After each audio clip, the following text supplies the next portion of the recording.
Hello everyone and welcome back to Destiny. As we await some possible new information about the game this week from Game Informer, at least that's where all the signs are pointing to, we got some more information this past week about how our characters are going to be migrating from Destiny 1 into Destiny 2. And the good news is, it seems like it's all going to be automatic. You don't have to lift a finger. Aside from that, we have a summary of what we can expect in the endgame of Destiny 2, which will most likely be its defining factor as a successful game, and of course the DLCs coming thereafter. So let's jump in and break it all down.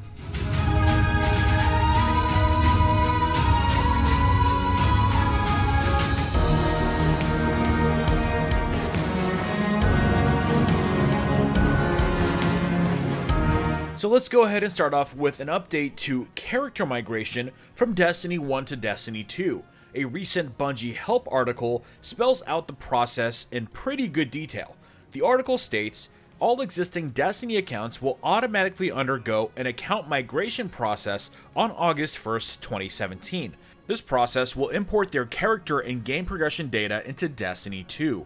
Now, the only reason this matters, at least that we know of, is for the Destiny 2 emblems that will be awarded based on reaching certain milestones throughout the past 3 years of Destiny. And naturally, that means that there is a very limited amount of data that will actually be imported into Destiny 2.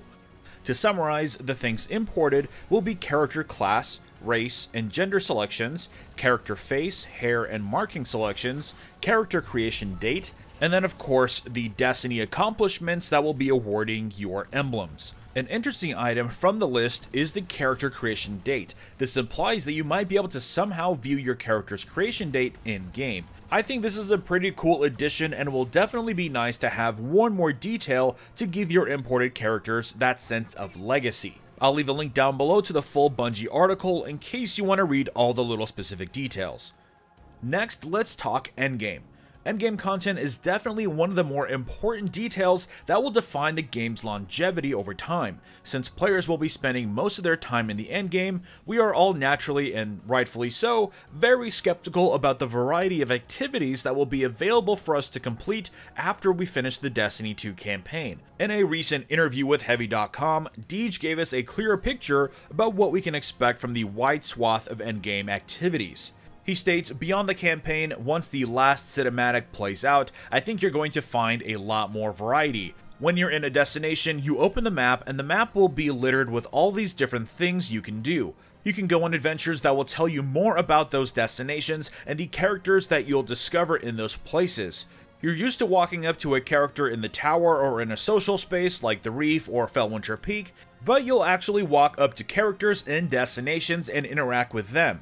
The characters and destinations is of course referring to adventures, at least for the most part. These activities will be available at all times, and perhaps time-gated, reserved for things like flashpoints, but the only thing that actually changes once you beat the campaign is that you will also have access to world quests. We got a taste of world quests during the IGN Patrol video a couple weeks ago. These are similar to the longer quests we know now, but they seem to keep you on the destination a bit more, which is definitely a nice change from having to check in with the Vanguard mentor every other step. In short, there doesn't seem to be any shortage of activities post-campaign, but of course, invariably the hardcore will still manage to blow through all the content in a matter of weeks, which makes the next topic all that much more exciting, and that is of course in reference to expansions. In the latest Activision earnings call, Eric Hirshberg, the Activision CEO, made some really interesting comments in reference to Destiny 2's DLCs. As you know, there are currently 2 announced DLCs,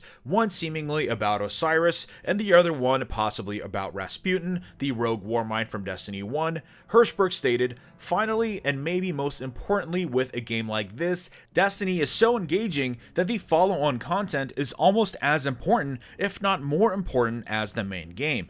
This is evident in another statement made during the call. Hirshberg stated, one of the things you'll see post-launch of Destiny 2 is that we have got additional AAA developers from inside the Activision ecosystem working with Bungie on Destiny content, including Vicarious Visions and High Moon. So hopefully all of those statements mean that we're going to be getting much more robust expansions this time around. But of course, only time will tell. The first expansion is rumored to be releasing in December, so I wouldn't expect any more information about the DLCs until early to mid-November. Now, aside from all that, it seems like we're going to be learning a lot more about the game before its release. All signs are pointing to Game Informer's cover story for this month. I expect we will finally be learning a bit more about some of the specific features such as game economies and your Guardian's progression. At least that's my hope, and of course I will be breaking down all the news as it breaks right here on the channel. So be sure to subscribe if you haven't already, and hit that notification bell so you'll be alerted when I post. Also, as always, be sure to hit that like button if you enjoyed the video and leave a comment below. Your support will go a long way to making the channel visible to even more people. We are super close to 20,000 subscribers, so your support will be much appreciated. So thanks for watching, and I will see you all next time. On the other hand, they have shown us 7 other ways our progress will be remembered, and that is with 7 unique Destiny 2 emblems. The concept of emblems in Destiny 2 is largely unchanged, except now they will decorate your character's menu much more prominently. The artwork of the emblem you have equipped will be stretched across the entire length of the top menu area.